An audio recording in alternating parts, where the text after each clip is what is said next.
Welcome back to the Empowered Leader, the Therapist Practice podcast. I'm so glad that you have joined us again today.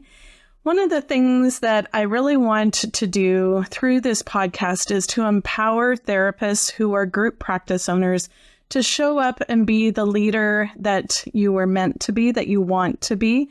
And actually, in this podcast, we're talking about people who don't really want to be a leader, but now that you've stepped into this role, you are. So as we're going through the different episodes, there's going to be talk in some of them specifically about what it means to be a leader, and then other times in sharing information with other group practice owners, hearing other people's experiences so that you know that you're not alone, and then also getting help from other supporting professionals. One of the things that is important to me is that woven through each episode here are aspects of being a leader as a group practice owner, a small business owner, a CEO, a founder, whatever title it is that you want to place on yourself in this role, and truthfully, in every area of your life. I include leadership prompts either woven into the episode or in the show notes to encourage you to consider a certain aspect of who you are as a leader and how you conceptualize leadership. So today, we're going to dig in a little bit more about who you are as a leader. What does it mean to be a leader? Too often, I've heard GPOs saying they don't want to be perceived as a leader. And I really don't understand why that's a bad thing. You are a leader. You started a practice where people are starting to follow you, and you are a leader whether you want to be or not. So I asked a few different group practice owners, what are some of the reasons why you think a lot of us don't want the title of leader? So I'm just going to read off some of those and let you know what they shared with me. So one of the group practice owners said it's a lack of confidence, there's some self-doubt. It's imposter syndrome. I just fell into this role rather than ending up there by design. And so much of this is made in books and the media that it may feel hard to compete or compare to the big dogs, sometimes straight up because they don't like the idea of a hierarchical system and they do want to be more collaborative and collectivist. They don't want to take credit. They don't like the spotlight. Another person shared that they think it's definitely due to the recognition of how hierarchical power structures impact a community, and they wanted to engage in a collectivist, collaborative workspace. I also think this person said that they were taught values around modesty and politeness and how that has impacted them personally. All the oppressive values towards women that this person gained from being raised as a Catholic has also affected them. Another person shared there's like this dark triad of perceived leadership qualities, whether it's narcissism, Machiavellianism, psychopathy. I can't even say the word that is related to our profession. Another person said maybe it's isolation and distance from the team where it kind of sets you apart, a sense of expectations of themselves. Another person shared a few reasons off the top. Leadership requires the ability to hold discomfort, disappointment, and knowing that people are either going to love you or hate you. And that's a lot of emotion to navigate. For some, it's about hierarchy, which has been mentioned a couple times here. And also not wanting to lead in the masculine sense, but in a shoulder-to-shoulder or collaborative circle, so that holding that title doesn't align for some people. Traditionally, some leaders have given that term a bad rap, and who wants to be associated with that? As a woman, which a lot of us group practice owners are, when we lead, and if we lead, we are also called controlling, bossy, bitchy, etc. And again, not many want those titles. There's also the aspect that leadership requires a deep embodiment of responsibility. And with power comes responsibility, and not everybody wants to be held to that. In addition, people project onto leaders all the time. That's a whole other topic for another podcast. Being able to hold and navigate people's projections and shadows and not take it personally, but to have the skill to navigate it with grace. And again, embodiment. There's so many reasons why people don't want to be perceived as a leader, or they don't think that they can handle the responsibility. They expect they'll forget something or be called on the carpet for something that went wrong. So these are what I want to talk about here now are some definitions of a leader that maybe fit a little bit better. Because we want to talk about what leadership actually means. So here's some definitions of a leader that I found in searching up on in the library, in the dictionary, and in a couple of different places. So one of them is a horse placed in advance of the other horses of a team. Another definition of a leader is someone who guides on a way, especially by going in advance, direct on a course or in a direction to direct the operations, activity, or performance of.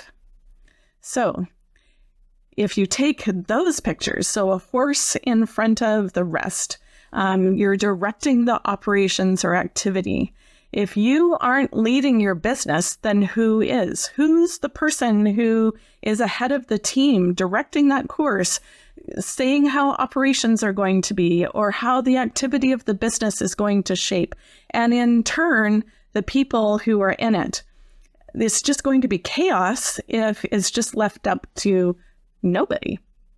No one on your team will know what direction they're supposed to take.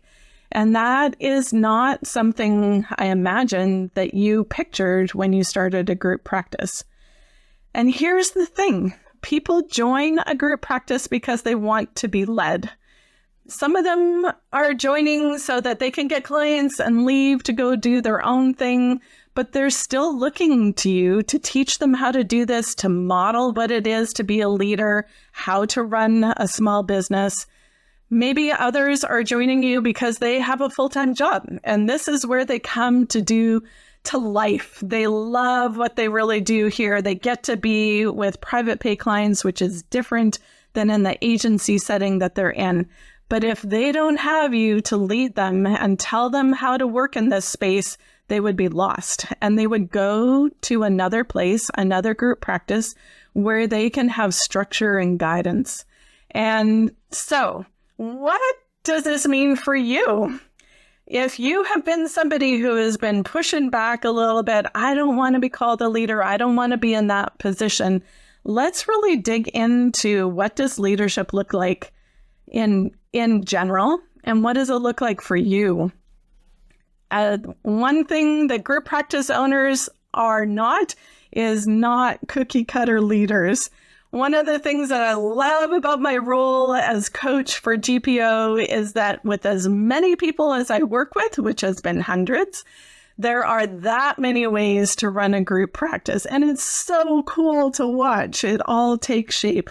I think that there are essential systems and things that you need in place in order to have an effective group practice, but you are unique. Your niche is unique. Your ideal client and your ideal therapist avatars are unique to you. You are not going to be the same as the group practice that is beside you. So the way you want to show up as a leader will also be unique. There are two books that I regularly recommend reading, both as a leader of a small business and in how you want to run your business. Well, there's many, but there's two that I keep coming back to and keep recommending to people. The one is called 21 Irrefutable Laws of Leadership, which is by John Maxwell. And the other one is Traction by Gino Wickman. They are so good. And I encourage you to check them out in print or on Audible.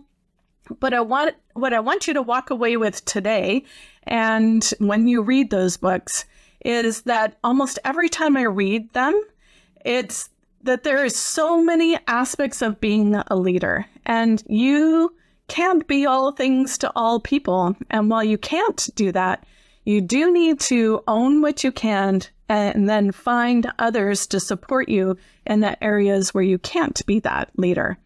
And a leadership team will be the subject of another podcast episode, what that will look like. So I'm going to read out actually all 21 laws that John Maxwell shares in his book. It's so that the 21 laws can feel like a lot, and I don't want you to feel overwhelmed by them, but just picking out as I read them, which ones do you feel like you really excel at? And which ones do you maybe want some support in, and which ones are not you, and you want to delegate those out as soon as possible. So, law of the lid, law of influence, the law of process, the law of navigation, the law of addition, the law of solid ground, law of respect, the law of intuition, law of magnetism, law of connection, law of the inner circle, law of empowerment, law of the picture, law of buy-in, law of victory, law of the big mo, law of priorities, law of sacrifice, law of timing, law of explosive growth, law of legacy. Feels like a lot, hey? So just take a moment. We're going to pause for a second and just kind of let those sink in. I went through them pretty quick, but I'd suggest you can do a search and see those laws listed out and just kind of sit with them and see how they fit for you. We don't have time in this podcast to review each one of those laws, but I do want to highlight 4 that I want you to consider as a leader. So the first one is the law of the lid. What does that mean? The law of the lid means that your leadership ability sets the ceiling for your practice's growth. What does this mean for you as a practice owner? This means that if you want your practice to expand, whether that's revenue, team culture, or clinical excellence, you have to raise your own leadership skills first. So that might mean investing in your business acumen, learning how to communicate better, or setting really good boundaries. Identify who you want to be as a leader, what skills you feel you need to build or have others support you on, and step into this role. I would say the law of the lid is something that all of us need to have as leaders of a group practice. So here's an example. There's a practice owner who's excellent clinically, but they avoid conflict. And this can cap the team's potential because unresolved issues just fester and they're never addressed. And people start to become, what's the word? They're not happy. I can't think of the word right now. But if you are able to step into that law of the lid, you're the leader and you know how to have difficult conversations and create the culture around you, then you model that to your team. Another law that I would encourage you to think of and that I think is really important as a group practice owner is law of influence. So what does it mean? It means that people follow leaders that they trust and respect, not just because they're the person who signs their paycheck. What does this mean for group practice owners? This means that influence comes from consistency, fairness, and modeling the values that you expect from your team. It doesn't come from holding the title of owner or executive director or leader even. People joined your group practice for a job, yes, because they're there to make some money, but therapists are coming to you because they believe in what you are trying to do and who they think you are as a leader. They chose you. Being a leader doesn't mean you have to be bossy. So when you lead with empathy and clarity, your clinicians are going to follow if you have new initiatives or if you want to, get people involved. You're not going to have to push anymore because you've got that influence. You've got them following you. The law of the inner circle is another one to consider. So what does this mean for you as a group practice owner? This means that the people closest to you determine much of your success. So for group practice owners, this can be your admin team, your lead clinicians, and your business mentors are your inner circle. Your chosen colleagues that you share the most with can also be in there. Choose them intentionally and invest in their growth. So as you grow your admin team, then they're going to step up and support you in your group practice in a new way. An example of this would be a strong practice manager, which I just started talking about, can free you up to focus on vision and leadership instead of day-to-day chaos. Connecting with other group practice owners can encourage you to be better. I'm going to put a little plug in here. Joining the group practice connection enables you to surround yourself with other GPO and people who are striving to lead well. They push you to do better and to grow in this area. The last law that I wanted to talk about is the law of legacy. So what does this mean? This means the true leadership is measured by the impact that you leave behind.